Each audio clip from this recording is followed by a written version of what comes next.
how the notes on your handpan are arranged is that it invites you to play the right, left, or left, right playing style. It's just like walking. So most of us have a dominant hand.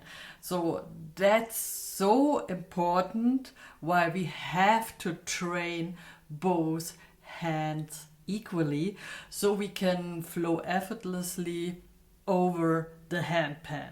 So remember that we trained in the beginning those equal finger strengths, and that I wanted you to run from the top down and vice versa.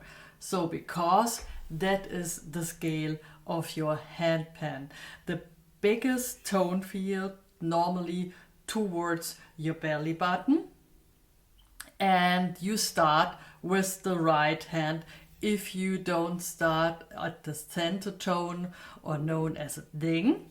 So we play like right, left, right, left, right, left, right, left, left, right, left, right, left, right, left, right.